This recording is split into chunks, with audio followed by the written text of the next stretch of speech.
this is the only track that I can kind of hum without any rights issue, right? Because no one's going to white flag that. And the reason why I'm humming a tune is because, well, got to do something entertaining, right?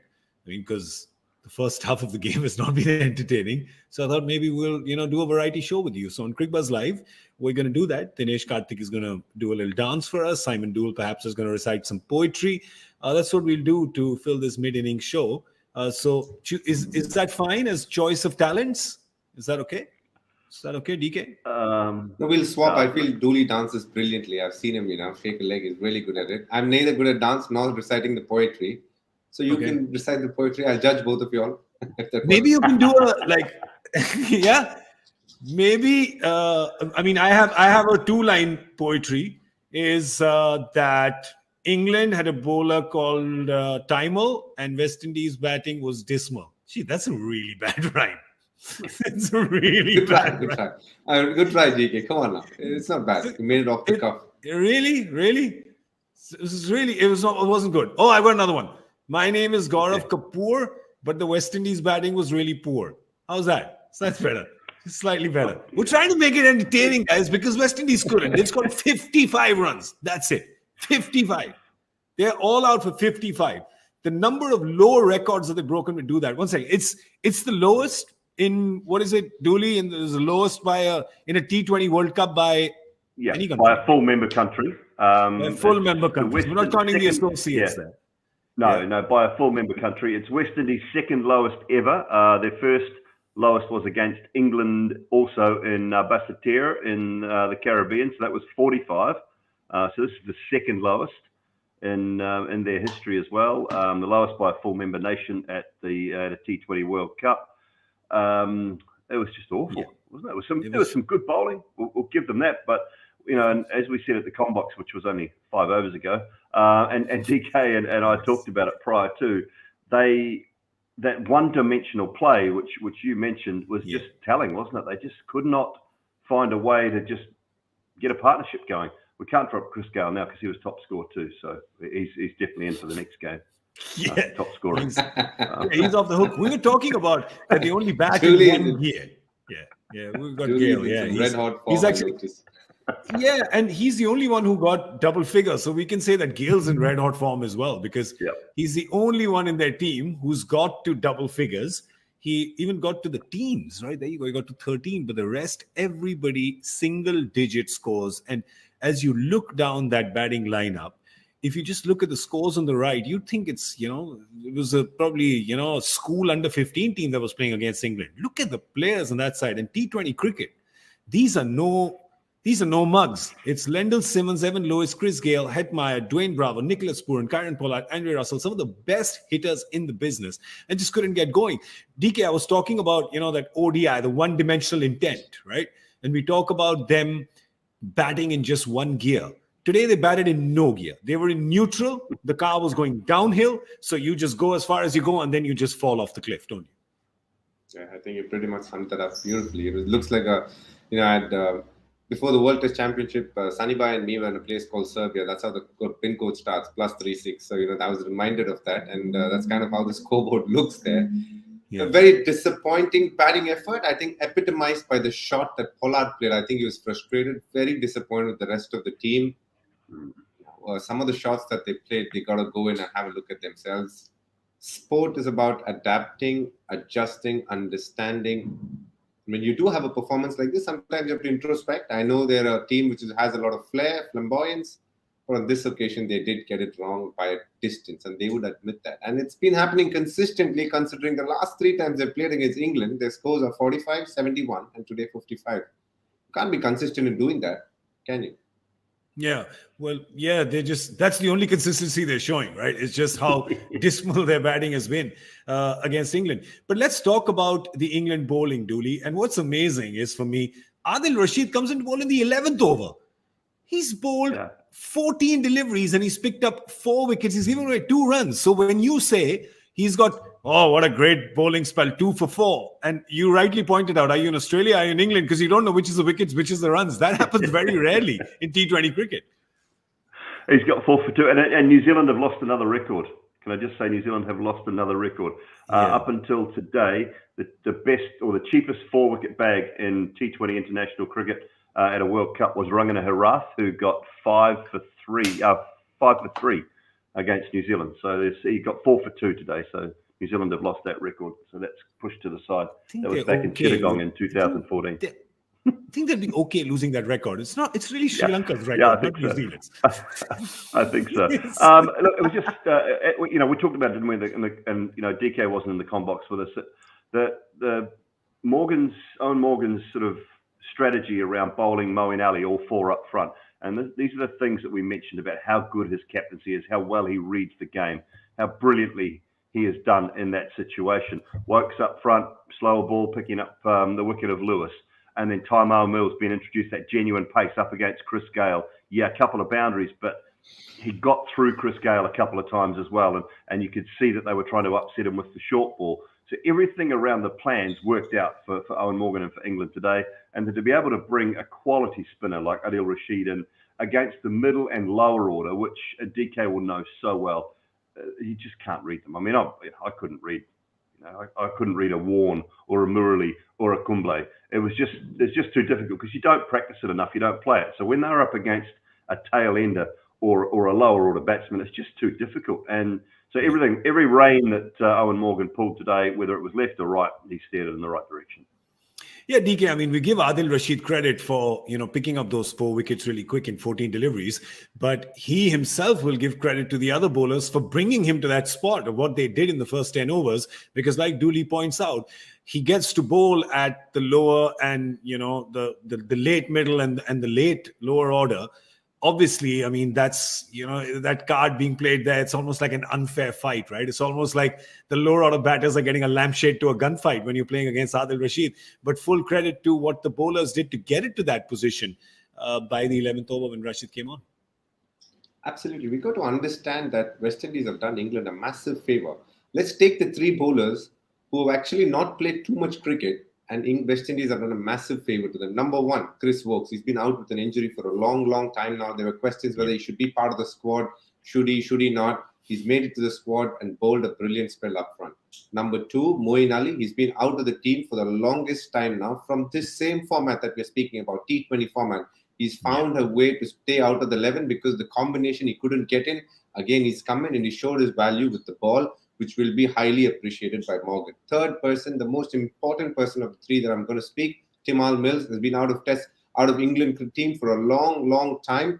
For him to come into the team, bowl a good over against Gayle, knock him over, and then go on to obviously, finish a spell with a lot of pace, with a lot of confidence. I think, in many ways, England have ticked a lot of boxes. Our other 2 bowlers, Chris Jordan and Adil Rashid, they have done what's expected of them. They have been in this setup. They've played in the 11 for some time. So when they did come on the bowl, obviously, they're confident. They know their place isn't up for grabs. So they made sure it was just a run-of-the-mill day, so to say. But for the other 3 guys, this was a very important day. And they all did well for themselves, which is a very good sign for England moving forward in this World Cup. Yeah, so I guess that's the only good thing West Indies has done today. They've got some of the England bowlers, some good game time, so some positive out of it. But otherwise, it's England all the way. And then you look at this, you look at 55, right? Dooley, you're backing Roy and Butler to get this done in the power play, right? Yeah, they lost them consistently. That was the key, wasn't it? Lewis up front, and then Lendl Simmons straight away. It was just some of the shots. I mean, when you watch some of the shots they played against Afghanistan in that warm-up game, it was very similar, just loose. And I think that will be the concern from Phil Simmons' point of view, the West Indies coach, about the way they got out. If you're getting out to really quality bowling, you can accept it. But it was some of the ways they got out, the sort of stubborn nature of this is how we play, and this is how we'll continue to play. And I said to you at that in the combox too, GK, that they will hurt a team. They'll probably hurt 2 teams at some stage. They'll play that way, and they'll end up with 180, 190. Against 1 or 2 teams. You just hope it's not their day when you're playing them as one of the other teams in that Group 1 situation. So look, I don't agree entirely with that whole philosophy from players, and I hear it a lot nowadays. That's the way we play. The way you play is dictated by the situation of the game sometimes. You don't just go out there, and that is not your excuse. Your excuse is not, that's how we play. That can't be your excuse all the time. You do have to have a certain amount of adaptability, even though it's only a 20-over game. There is some room for adaptability in the way you play, I think. DK, tell us, what is the backroom chat that happens in modern teams right now about what Simon is talking about, that this is the way we play? There are players, we hear that from a lot of players. How does the modern think tank of a T20 team think? Obviously play to the situation. It's a clever way to do it. There is no doubt about it.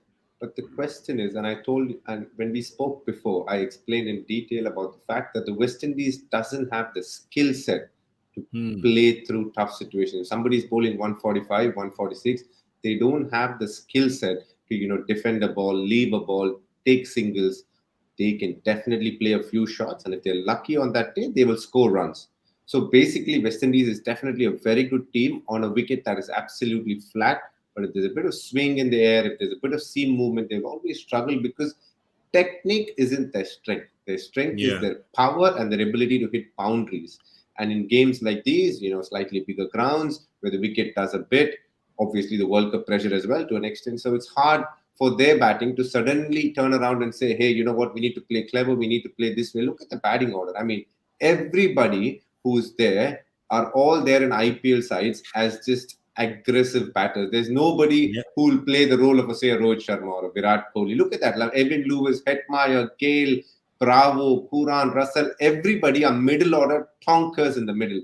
Pollard at number 8. I mean, these are all guys who are picked specifically for huge prizes in IPL, hoping that they will finish an inning off or finish a game off when it requires 10, 12 and over. These are not the guys that you will pick if the conditions are hard and you want the team to be 6 overs, 35 for no loss.